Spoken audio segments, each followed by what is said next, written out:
Cadê a poesia? Sumiu. É aqui, né? Minha universidade. Peraí que eu vou te entregar.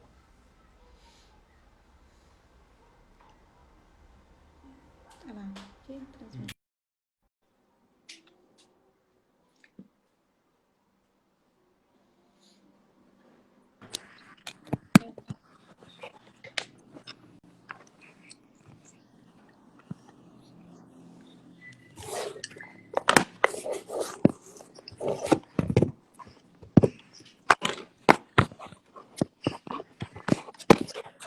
Juliano, meus alunos de mestrado, doutorado, têm acompanhado as lives.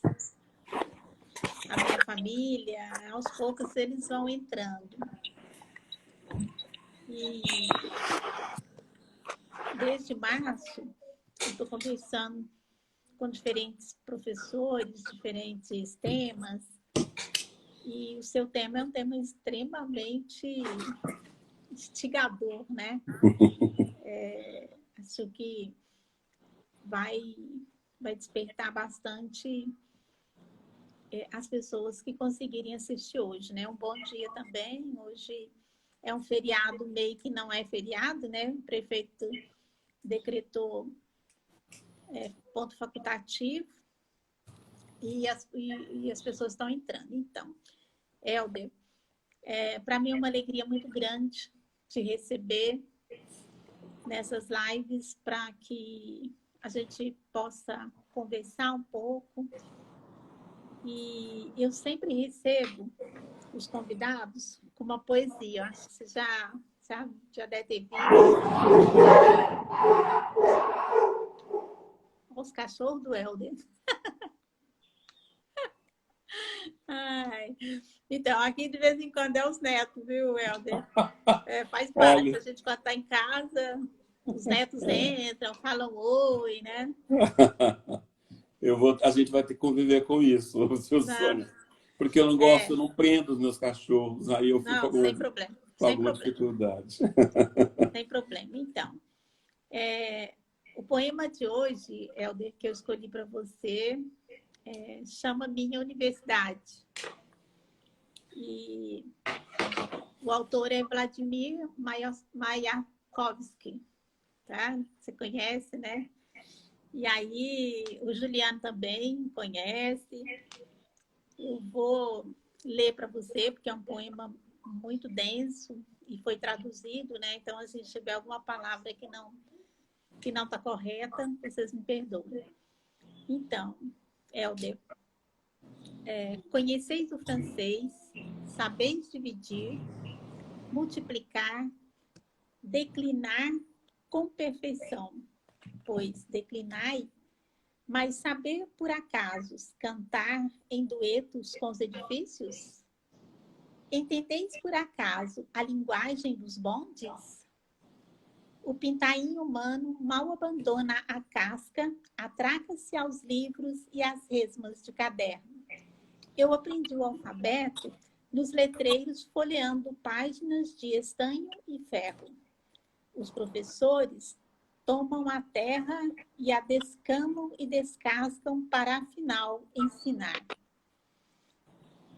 Toda ela não passa de um globinho. Eu, com os costados, aprendi geografia. Os historiadores levantam a angustiante questão. Era ou não roxa a barba do Barba Roxa? Que me importa? Não costumo remexer o pó das velharias, mas das ruas de Moscou conheço todas as histórias. Uma vez instruídos aos que se propõem a agradar as damas, fazendo soar o crânio suas poucas ideias, como pobre moedas numa caixa de pau. Eu, somente com os edifícios conversava, somente com os canos respondiam. Os tetos, como orelhas espichando suas colunas, aguardavam palavras que eu lhes deitaria. Noite adentro, uns com os outros, palavras girando suas línguas de catavento. Seja bem-vindo, professor Helder. Muito obrigado. Então, quem é o professor Helder? Para as pessoas que estão entrando aí conhecer, nós estamos no Face e no Insta, e os professores vão entrando aos poucos, vai ficar gravado, vai ficar disponível, porque cada um escolhe o horário aí de assistir, né? A Janete entrou, viu, sua querida? Muito.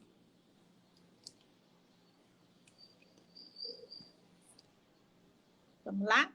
Quem é o professor Helder? Eterno da Silveira. Deixa eu só me ajustar aqui no... Muito bem. Bom, Sônia, primeiro eu quero agradecer a gentileza do convite. É muito especial para mim poder... É muito especial para mim poder partilhar desse momento de diálogo com você. Que, primeiro, é uma pessoa que eu tenho profundo carinho, profundo respeito, muita amizade, e uma pessoa que tem forte compromisso social também. Quem que é o Helder? O Helder é uma pessoa muito simples que teve uma única opção profissional na vida. A única coisa que eu quis ser na minha vida, Sônia, foi professor. Quiseram que eu fosse uma série de outras coisas. Não é? Minha família quis que eu fosse médico, essas coisas das representações sociais de família, que as pessoas acham que algumas profissões são melhores do que as outras. Então, eu me lembro de uma tia que apostava que eu seria médico. Inclusive, quando eu me doutorei, aconteceu um fato muito engraçado, que eu sou doutor em educação, sou formado em Química pela Universidade Federal de Uberlândia, especialista, mestre e doutor em educação, sou doutor em educação pela Universidade de Campinas, com estágio de doutoramento na Universidade Nova de Lisboa, em Portugal, trabalhando com história da ciência, formação de professores e política de formação de professores. Mas eu me lembro quando eu me doutorei, uma tia me chamou e falou assim: filho, que bom, você é doutor. Sim, tia, sou doutor, agora eu sou doutor, tenho título de doutor. Então, você podia dar uma olhada aqui no meu olho, ó, porque eu tô com um probleminha no olho. Aí eu falei: pois é, tia, mas eu não sou doutor de olho. Ela olhou, falou assim: tá, então você podia dar uma olhadinha aqui na minha pele, que tá coçando? Pois é, tia, eu não sou doutor de pele. Aí ela ficou meio desconfiada daquilo. De repente ela vira e fala assim, e eu falo para ela: tia, eu sou doutor em educação. Ela pensou, falou: então você podia corrigir a minha coluna aqui, porque eu tô com um problema de postura. Ela achou que fosse alguma coisa de educação postural, né? Pois é, tia, mas o meu doutorado não cuida disso. Ela olhou para mim e falou assim: ah, tá, você é doutor. Então tá, e virou as costas e saiu. Então, porque existe no imaginário das pessoas a ideia de que o doutor ou a doutora são determinados perfis profissionais, né? O advogado, o médico, alguns perfis.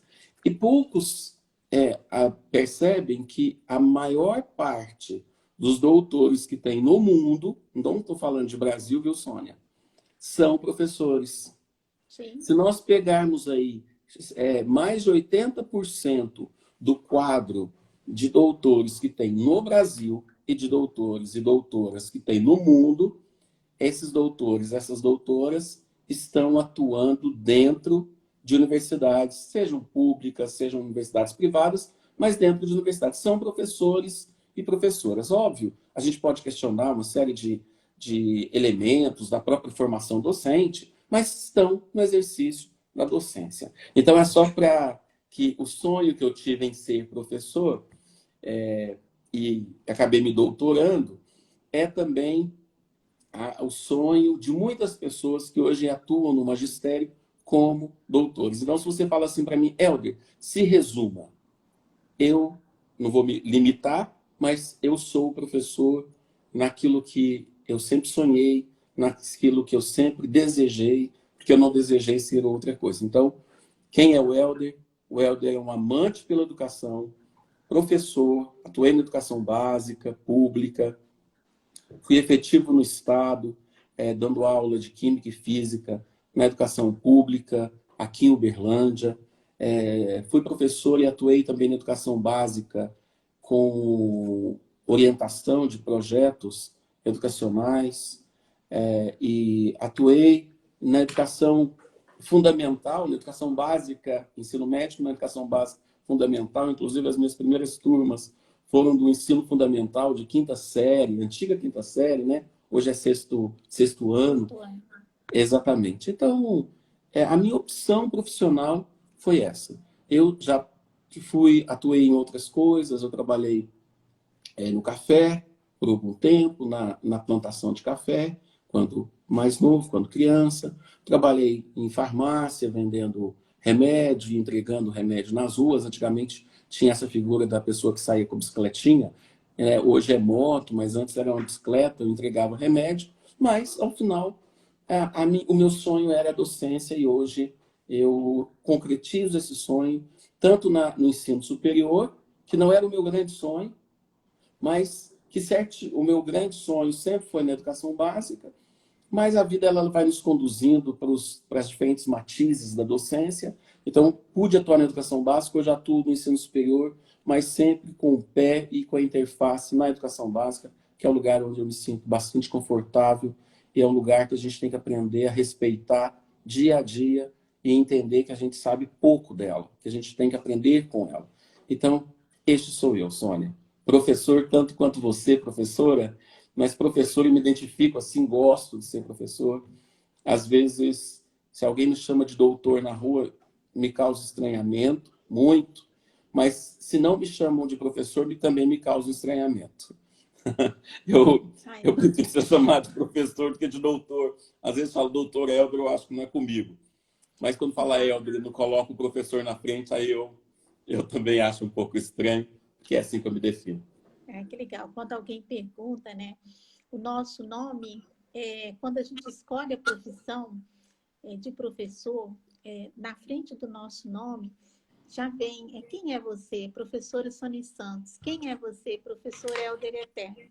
Então, o professor virou o nosso primeiro nome, né? E a gente não consegue tirar, quando é uma escolha, o professor. É muito difícil alguém me chamar de Sônia hoje, né? Depois de tantos anos aí de docência e sempre pensando em qualificar os professores, em qualificar a escola pública, né? Que também é uma luta nossa cotidiana. O professor, a professora grudou no nosso nome, né? Isso é muito bacana, eu fico muito feliz. E na minha família também aconteceu algo semelhante aí da sua, do doutor. São pessoas muito simples, né? E que quando alguém faz doutorado, é um orgulho muito grande, né? E a minha mãe, ela me apresenta ainda para suas amigas assim, essa é aquela minha filha que eu te falei, hein? Aquela que é doutora, aquela que é professora na UF. Então, assim, essa representação é também muito bacana, né? E isso acaba desaguando no nosso tema, né? Quando a gente assume com responsabilidade todos esses nossos títulos aí que foram pagos com dinheiro público, né? A gente teve a oportunidade de estudar com dinheiro do povo. A nossa responsabilidade social aumenta muito. E é sobre esse tema que nós vamos conversar hoje, né, com você, que teve aí em tantos lugares e tem uma clareza muito grande em relação à nossa responsabilidade, independente do lugar que a gente ocupe, nossa responsabilidade na sala de aula, nossa responsabilidade como pró-reitor, como diretor, como professor, como aluno, inclusive, né? Qual é a nossa responsabilidade social para devolver os conhecimentos que pertencem, né, à humanidade. Bacana, Sônia. Esse tema talvez seja um dos temas mais preciosos da universidade, porque ele justamente traz à tona o que de fato é a universidade. Para que serve a universidade? Eu sempre me pergunto isso. Para que serve a universidade, sobretudo a universidade pública, num país como o Brasil, de profundas desigualdades sociais. A gente é um país que, independente desse momento que nós estamos vivendo, triste, lamentável, que é o momento da pandemia, onde mais de 120 pessoas já morreram, 1.000 pessoas já morreram, mas um país que está afundado numa profunda crise social, política, econômica, moral, ética. E aí eu fico pensando, mas qual é a responsabilidade de uma instituição como a universidade nessa sociedade? Primeiro, eu preciso dizer que a universidade, ela é uma entidade que, em sendo subtraída da sociedade, não existe nenhuma outra entidade que a substitua, de nenhuma ordem. Não vai ser a igreja, não vai ser o comércio, não vai ser as associações, não serão as associações de bairros, os sindicatos, nenhuma outra. Oi? Não será a família, né? Não será a família de jeito nenhum. Algumas pessoas acham que a família vai substituir a universidade ou a escola. A gente tem que tomar muito cuidado. A família não tem essa responsabilidade. Chego a arrepiar quando algumas pessoas vêm falando de homeschool como se fosse um processo muito simples em que os pais sentam com os seus filhos, né? A gente falava agora há pouco dos seus netos, né, Sônia? Sim. E a gente substituísse o professor. Não, gente, não se substitui o professor, não se substitui a professora. O melhor pai docente, a melhor mãe docente, não substitui a escola. Eu estou de frente uma grande professora, que é a professora Sônia. A professora Sônia não substitui a escola para as filhas dela, porque a escola ela tem uma função para além, e a escola, a universidade, para além de ensinar conteúdos. A escola é um universo de conteúdos. Pisar na escola é pisar no universo de conteúdos. O processo de socialização, de conhecimento, reconhecimento, interação, de trocas acontece na escola. Então, o conteúdo é uma porção, porque ele vai se travestir de muitas formas dentro da escola, nas interações sociais. E aí eu trago para a universidade também. A universidade é também uma escola, um lugar que se forma, um lugar que tem uma função, e aí quando eu falo de responsabilidade, né, ela é responsável, ela tem um caráter, uma índole que nenhuma outra instituição tem. E ela tem uma responsabilidade, às vezes a gente fala assim, responsabilidade social, né, da universidade, a gente tem que entender um pouco até da história das instituições, das universidades aqui no Brasil. O Brasil, quando nós olhamos para a América Latina, Sônia, foi um dos últimos países da América Latina a constituir a universidade, por incrível que pareça. A Argentina constituiu a universidade muito antes do que o Brasil. O Uruguai constituiu a universidade antes do que o Brasil. E vários outros países latino-americanos constituíram. Óbvio, pelas questões da própria colonização hispânica, de outros países, a nossa colonização portuguesa, mas isso fez também com que a universidade se atrasasse no Brasil, porque aqui no Brasil, Sônia, era chique estudar na dita Universidade de Coimbra. Então, os ricos mandavam seus filhos para estudar na Universidade de Coimbra. E é interessante quando a gente olha, né, para que serve essa universidade.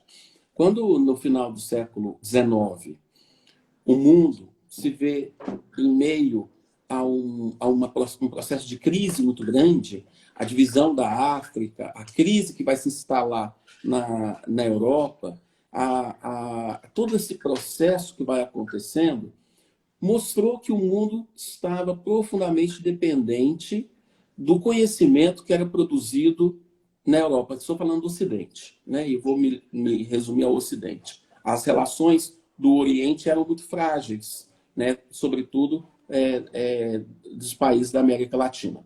Então, a gente era muito dependente do Ocidente, da Europa, dos Estados Unidos, na produção de conhecimento.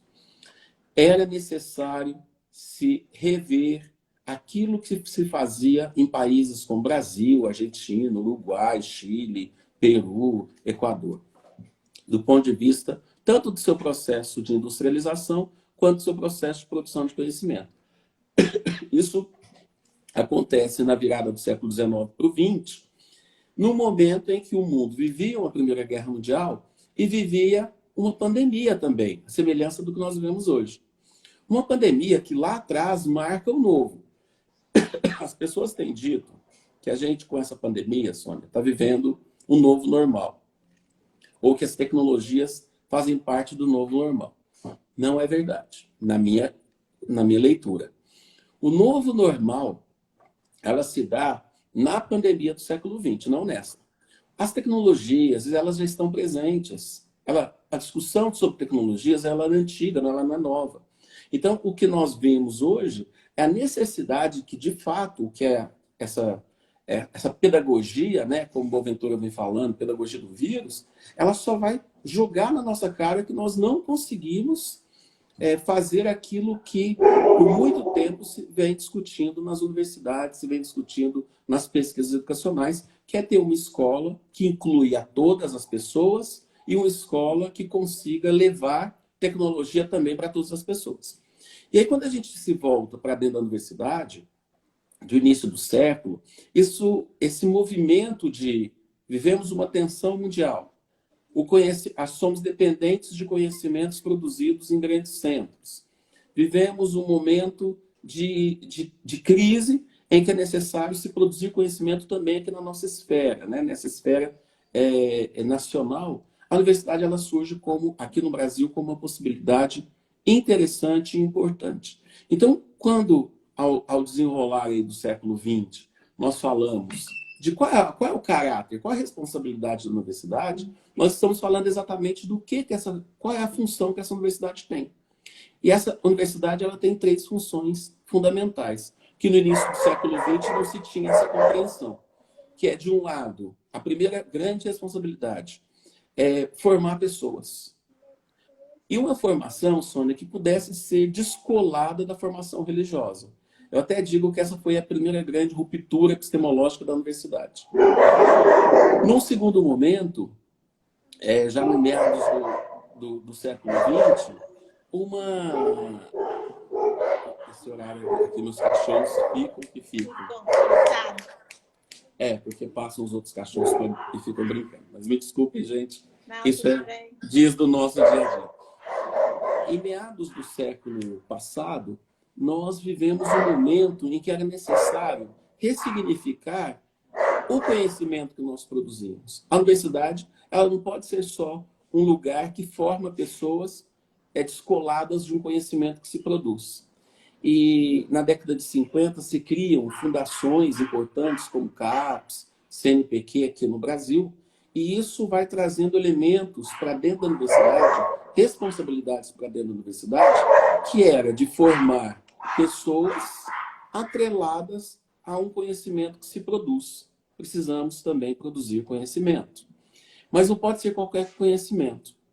Não deve interessar para a universidade conhecimento de gaveta. E a gente já falou tanto isso, né, Sônia, em pesquisas. Muito. Essas pesquisas que às vezes a pessoa produz e ela vai ficar na gaveta e ninguém nunca vai ler. Essa pesquisa não deve interessar a universidade, sobretudo a universidade pública.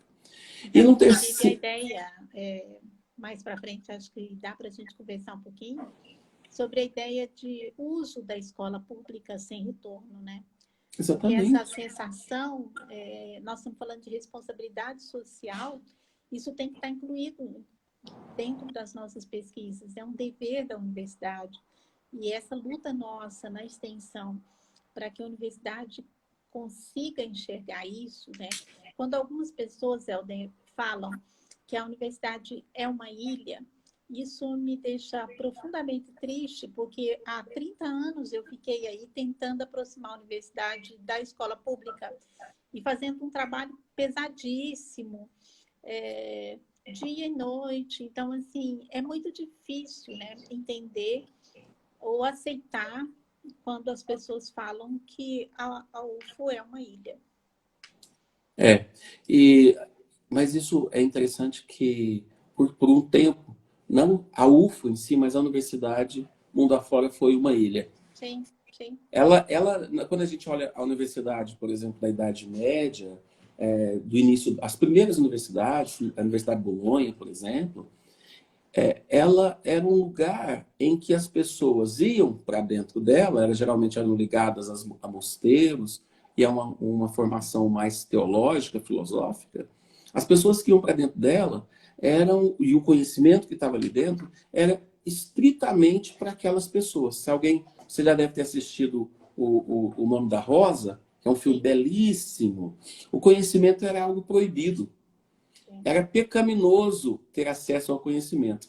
E esse distanciamento do conhecimento e da universidade, da sociedade, ela vai acontecendo aí, especialmente na Idade Média, ao longo do século XVII, século XVIII.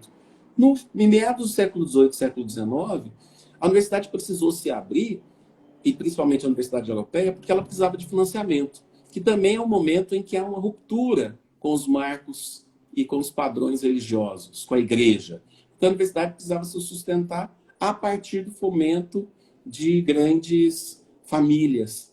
Então, ela também se distancia, porque aí, quando eu falava da Universidade de Coimbra, a Universidade de Coimbra ela é a expressão do financiamento de grandes famílias e do Império, de um lado o Império Brasileiro, depois, e também do Reino Português, que financiava para um determinado grupo. Então, a universidade tem em sua raiz uma tradição que, de fato, a distanciou da sociedade. Quando a gente percebe, por exemplo, no início do século XX, em 1918, no Manifesto de Córdoba, foi necessário com que lá na Argentina se pensasse, mas para que serve essa universidade? Para que serve a Universidade Latino-Americana? Em países de profunda desigualdade social. Ao longo do século XX, de um lado, quando se intencionalmente se rompe com essa relação universidade e fé, universidade e igreja, né, e que gerou esse debate fé e ciência, que é um debate, ao meu ver, mal colocado, porque são lugares diferentes e que falam de coisas diferentes, e que eu, como ser humano, quero beber das diferentes fontes de ver, entender o mundo, conhecer o mundo, interpretar o mundo, interagir com o mundo. Muitas vezes a gente precisa do discurso religioso, não é discurso científico. Hoje eu perdi uma grande amiga minha. 40 anos de amizade. Eu não queria o discurso científico. Eu queria o discurso da fé. Às vezes a gente precisa dos diferentes discursos para conseguir suportar a vida. E muitas vezes a gente precisa... Esse final de semana faleceu uma amiga, professora da universidade. Também precisava do discurso religioso, mas eu também queria o discurso científico naquele momento para compreender o que aconteceu com ela. Então a gente precisa beber das diferentes linguagens. E isso que você está dizendo, né? A universidade é uma ilha, porque também há uma ação, um movimento que foi feito dentro da universidade em que nos distanciou da sociedade. E aí lá em Córdoba, 1918, e ao longo do século XX, houve uma grande tentativa de se construir uma universidade que pudesse não estender a mão. Aqui no Brasil, por exemplo, Sônia, nós tivemos em 1968, em plena ditadura, a reforma universitária, que em função de um determinado movimento que se fez na ditadura, queria colocar a universidade a serviço das pessoas. Então, no assistencialismo. Óbvio, era um modo com que se compreendia naquele momento. Eu não vou descartar. Isso foi importante naquele momento. A universidade que estendia as mãos. Mas, ao longo aí do século, da década de 80, do século passado, depois da redemocratização e do debate, aí você participou disso, a gente vem participando da defesa de uma universidade, de fato, que não estende a mão, mas que busca na própria sociedade o diálogo para construir conhecimento, entendendo que a própria sociedade também constrói conhecimento e que essa universidade faz parte da sociedade, e tudo que tem na sociedade está dentro dela, e essa construção que foi feita ressignificou esse outro papel e essa outra responsabilidade, que é fazer com que tudo que nós fazemos no ensino, tudo que nós fazemos na pesquisa, a gente faça em diálogo com os dilemas sociais e as questões sociais. É por isso que aí eu volto na primeira fala. Temos 3 responsabilidades sociais: ensinar, pesquisar e ainda fazer com que esse ensino e essa pesquisa dialoguem. Nós não estamos interessados, e não pode ser de interesse, uma universidade que apenas ensine sem compromisso com a pessoa que está sendo, que é sujeito da aprendizagem e a sociedade onde ela está inserida.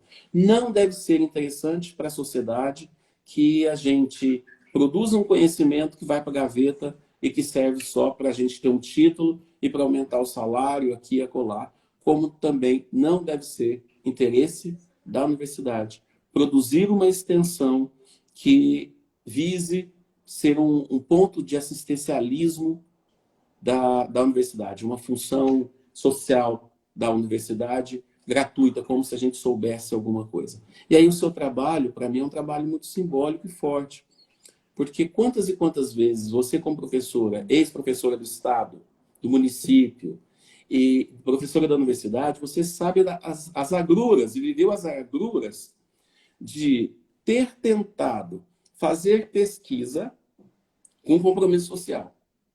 Fazer ensino trazendo os diferentes elementos sociais para dentro da sala de aula e muitas vezes ser desmerecida dentro de diferentes setores, porque é como se aquilo que você fizesse fosse de menor valor. Pelo contrário, o valor daquilo que se produz tem que ter um assentamento social.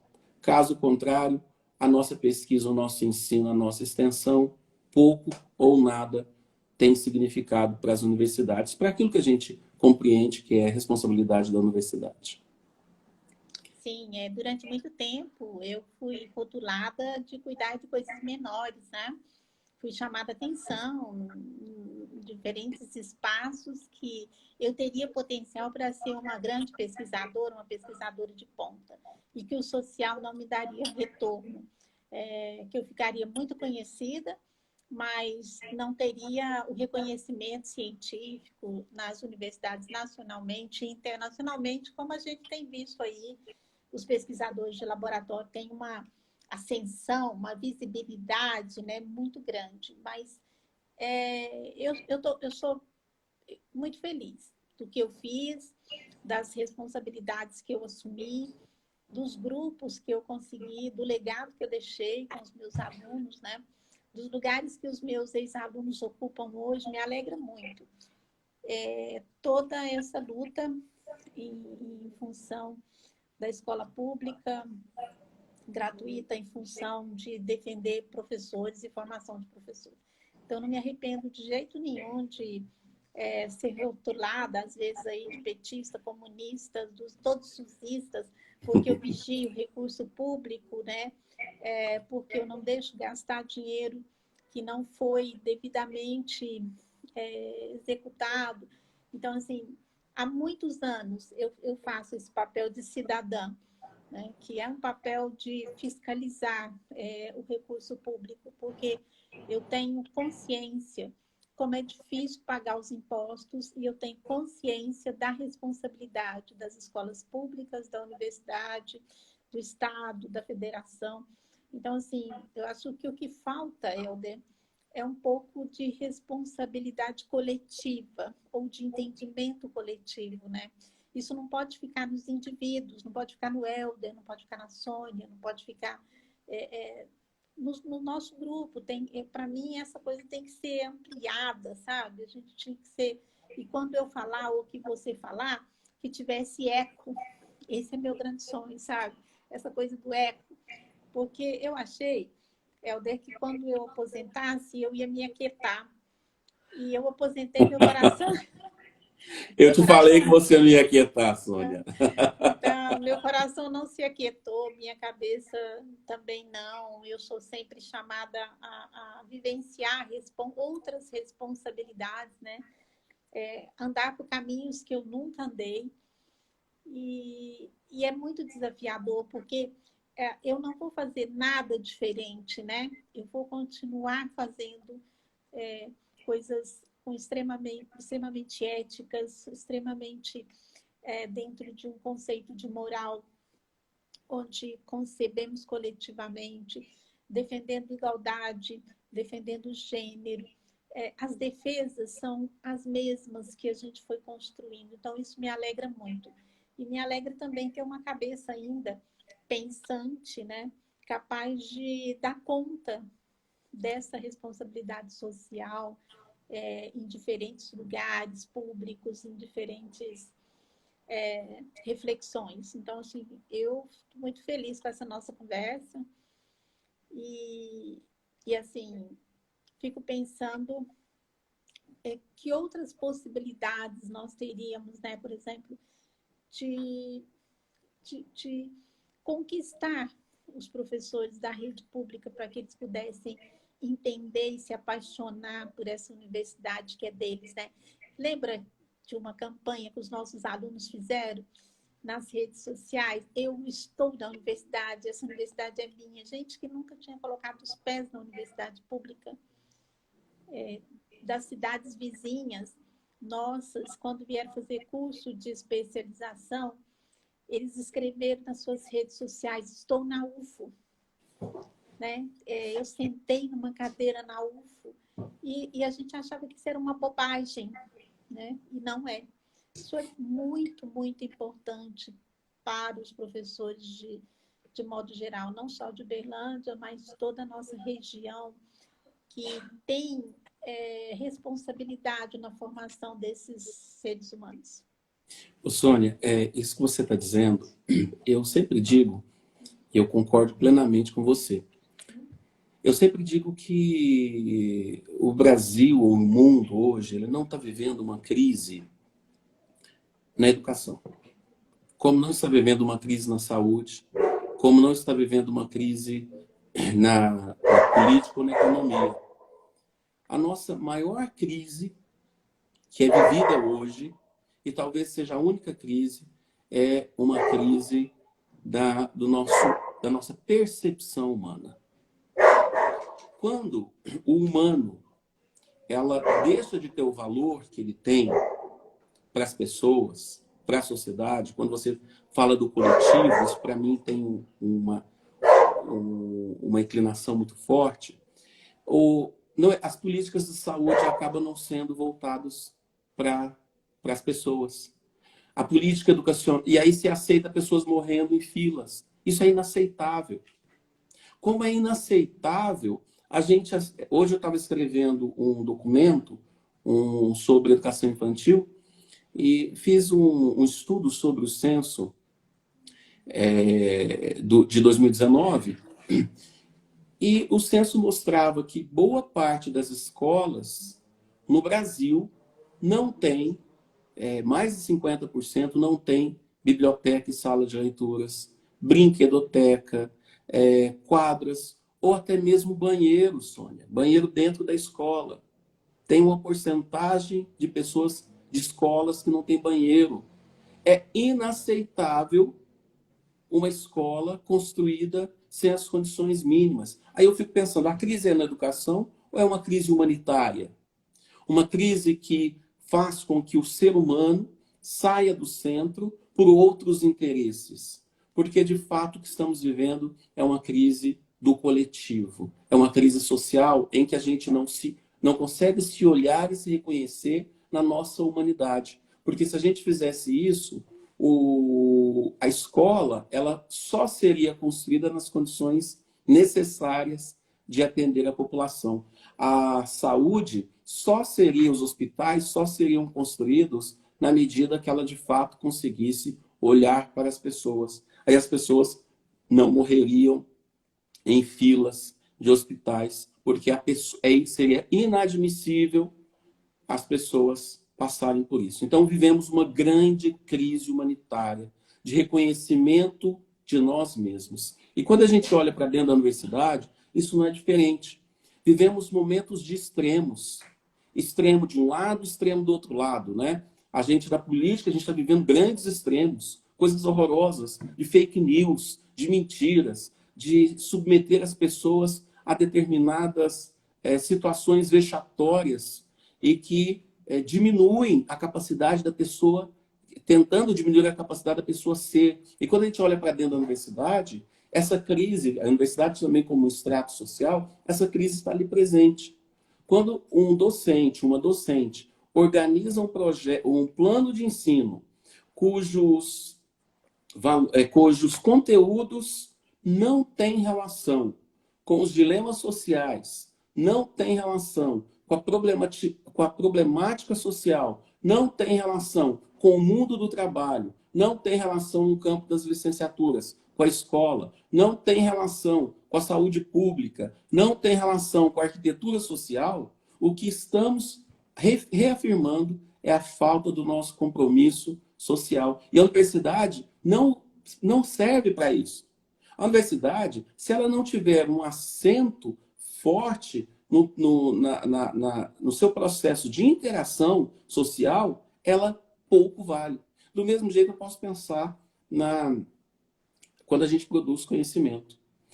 A opção, o objeto de estudo que nós temos, e aí pode ser lá numa pesquisa de bancada, aquele que às vezes a gente está fazendo, estudando, sei lá, um indicador ou um equipamento, construindo um equipamento para monitorar um determinado poluente atmosférico. Isso diz de um compromisso social. Sim.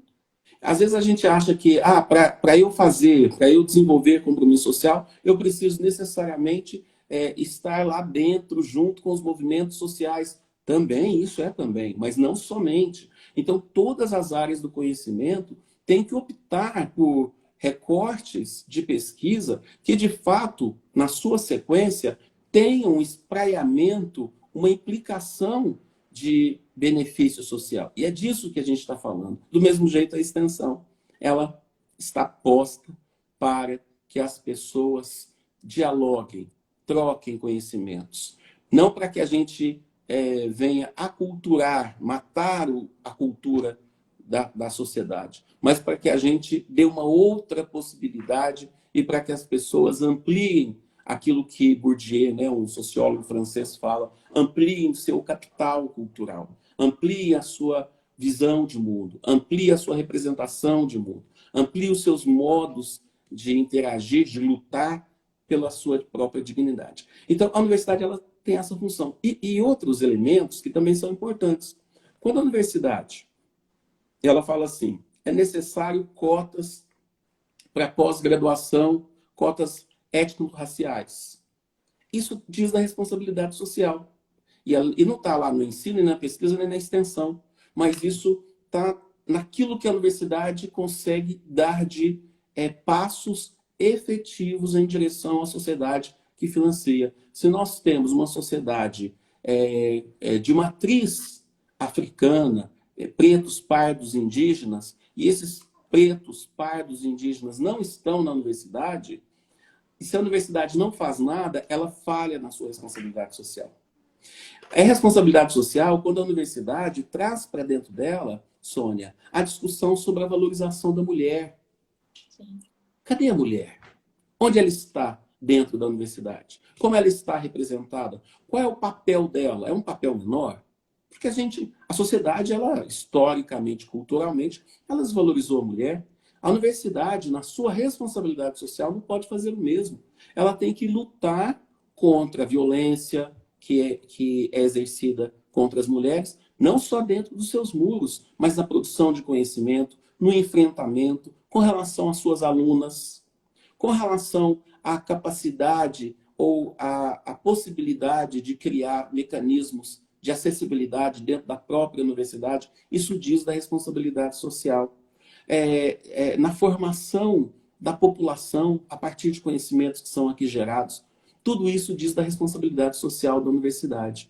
Na melhoria das condições do trabalho dos servidores, das servidoras da universidade, isso diz da responsabilidade social. Então, a responsabilidade social da universidade, ela está em todas as frentes. Ela não é a dimensão da extensão. Sempre que a gente fala assim, responsabilidade social, a gente a gente atrela diretamente à extensão, né? Como se a gente estivesse fazendo ou não. Não é disso que nós estamos falando. Está muito além.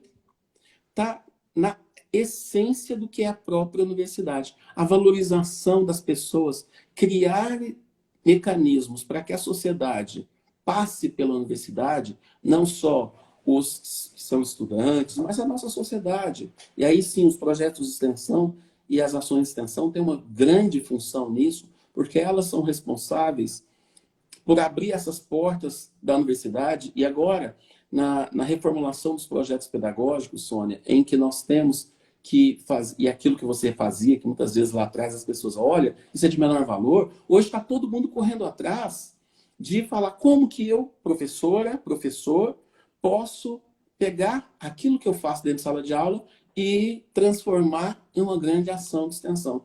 As pessoas têm sofrido, isso tem sido um sofrimento grande, porque nós não pensamos. Muitas vezes, quando nos conselhos, né, no conselho universitário, uma das coisas que nós colocamos na política de extensão era que as pessoas precisavam ser contratadas a partir da vivência e da experiência em ensino, pesquisa e extensão. Alguns colegas, Sônia, arrepiaram e falaram assim, isso foi ponto, inclusive, de discussão, e alguns colegas pediram para tirar essa pauta, porque não entendiam o que era, de fato, a extensão e que estava fazendo referência ao compromisso social da nossa opção de pesquisador, da nossa opção de professor, não só da relação ou da construção de projetos de extensão. E isso foi pauta, felizmente, perderam, a universidade tem que fazer suas contratações a partir da vivência, da experiência também em extensão, ou seja, qual é o recado que nós estamos dando? Universidade, se você não se articular com a sociedade que a financia, a sua função, a sua existência, a sua identidade está comprometida. Universidade sem responsabilidade social não é universidade. Sobretudo a universidade pública. E a universidade pública que está sendo atacada é a universidade que muitas vezes não se comprometeu, não se envolveu. Felizmente, a gente tem as universidades brasileiras se envolvendo cada vez mais. E essa é a nossa alegria. Mas, e a discussão das cotas, a discussão das questões LGBTs dentro da universidade, do nome social da universidade, dos projetos de extensão, das ações voltadas às mulheres, da acessibilidade dentro da universidade, isso tudo, e dessa colegialidade que você disse muito bem, desse clima organizacional que a gente tem que criar, de coleguismo, de amizade dentro da instituição, também diz da nossa responsabilidade social. Senão a universidade está fadada ao fracasso. Mas, Sônia, com muita tranquilidade eu digo, isso não vai acontecer. Porque tem pessoas muito sérias dentro da universidade. Então, eu fico muito feliz de pensar que todo o esforço, né, de um grupo em luta de uma universidade séria, de uma universidade que incluísse ensino, pesquisa e extensão nos seus planos, que nós não tivéssemos política de balcão. Eu acompanhei, né, eu acompanhei o crescimento da universidade e da valorização das licenciaturas em detrimento de outras áreas que sempre conseguiam grandes recursos. E quando nós conseguimos colocar qualidade naquilo que fazíamos, a discussão nos conselhos, ela mudou. Ela mudou, ela qualificou, ela ganha força. E aí, quem estava acostumado com a política de balcão teve que correr atrás, né? Tanto é que tem um estudo que mostra quais foram as últimas áreas da universidade que correram atrás de estudar, de se formar academicamente, porque o argumento vinha pelo conhecimento e não mais pelo poder. Né? Isso foi fantástico acompanhar. Quando eu falo de deixar o legado na universidade, e fico muito feliz desse relato seu, porque eu não acompanho mais de perto os conselhos, né? Só leio as atas, de pensar como cresceu, como a universidade cresceu, como as possibilidades aumentaram. E a responsabilidade social, que aí é a nossa grande luta, né, durante todos esses anos que eu trabalhei no Estado, na Prefeitura e na UFO, a importância de fazer os nossos alunos, os professores, de maneira geral, entenderem que universidade é essa, que conhecimento é esse, e quem são as pessoas que precisam verdadeiramente da universidade, né? Eu acho que você trouxe aí para nós o contexto histórico da universidade, como é que ela cresceu. Nós sabemos que a Universidade de Uberlândia foi criada, foi concebida para ricos e não para pobres, mas a nossa luta de mudar, de fazer com que essa universidade fosse uma universidade de inclusão verdadeiramente, uma universidade de igualdade, olha, eu tenho assim um prazer imenso, né? Depois a gente podia conversar em outro momento sobre a rede, sobre as possibilidades que a rede, a visibilidade que a rede de formação de professores deu para a universidade, quando ela aprende a trabalhar com a diversidade, quando ela respeita o ser humano na sua integralidade, né? Quem foram os seres humanos que passaram pela rede e onde eles estão trabalhando hoje? Quem são esses profissionais? Que diferença nós fizemos na vida dessas pessoas, né? Muitas pessoas largadas na universidade sem crédito nenhum, né? Ninguém acreditava em muitas pessoas que trabalhavam conosco. Então, assim, a nossa responsabilidade, ela foi vivida intensamente, né? Intensamente, ao ponto de mudar o rumo de muitas vidas, de alunos que hoje são excelentes profissionais. Acho que muito feliz dessa nossa conversa, desse rumo aí, né, dessa prosa, e das pessoas perceberem que onde tem conhecimento, onde tem pessoas sérias, é possível ter uma universidade, uma escola pública de qualidade. Isso não é discurso, né, Helder? Porque o povo fala assim, a educação é época de política, vira discurso. Vira discurso na boca de político panfletário, mas não é discurso na boca de quem faz educação, quem optou pela educação, como você contou lá no início. Eu escolhi ser professora, você escolheu ser professor, né? Eu, inclusive, tenho uma meia-culpa aí, porque eu fui fazer vestibular em Uberaba para odonto, e aqui na UF eu fiz para artes. Eu, para contar para meu pai e para minha mãe que eu queria muito fazer artes e não queria fazer odonto, né? Eu usei aí outras artimanhas de que eu não queria ficar longe da família, não sei o quê, toda aquela coisa, até convencer eles que a minha escolha pela educação já tinha sido feita. E sou muito feliz, acho que os resultados, né?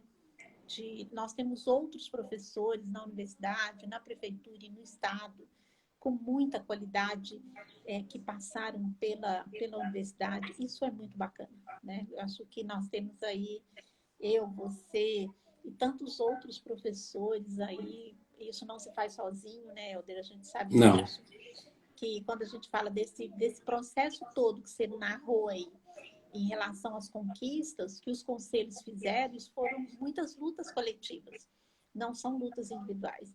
E independente do lugar que a gente tiver, eu vou estar sempre te apoiando, você pode contar comigo sempre, né? Obrigado. Para mim é uma alegria muito grande a gente ter conversado, ter partilhado aí essa hora, passa tão rápido quando a conversa é boa, né? Quando ela tem qualidade. E a quantidade de pessoas que a gente acaba influenciando, porque somos formadores de opinião, né? E que seja para o bem. É isso, vamos formar seres humanos, igual você falou. Nós precisamos formar seres humanos aí com mais qualidade, né? Em todos os seus sentidos, em todo o sentido da palavra ser humano, né? Uhum. Muito obrigado, Helder. Eu que Tem aí agradeço. seus minutinhos para despedir antes que eles desligam a gente, aqui é automático, né? Eu só queria agradecer, Sônia, pela gentileza, pelo convite. Você é uma amiga muito querida. E discutir isso, falar sobre universidade, falar sobre escola, é ressignificar, inclusive, as minhas próprias opções, as minhas próprias escolhas. Então, obrigado por me oportunizar isso nessa noite, nesse aniversário de Uberlândia. Eu espero que a gente feche o dia e consiga, ao longo aí da nossa história, vencer essa crise da humanidade que nós estamos, para além de qualquer outra crise. E coloque novamente o ser humano no centro, que é o lugar dele. Os homens e mulheres. Então, eu queria te pedir, e tem a Heloísa está falando aqui dos seus poemas, né? Você presenteia aí as pessoas aí com poemas. Você podia nos presentear, né? Eu tenho utilizado aí desde março, desde que começou a pandemia, para não ficar sozinha, nem deixar as pessoas sozinhas. Eu tenho feito um bom dia com poesias, né? Acho que você Eu já vi. viu. E aí eu quero saber, cadê suas poesias, tá? Pode mandar para nós aqui.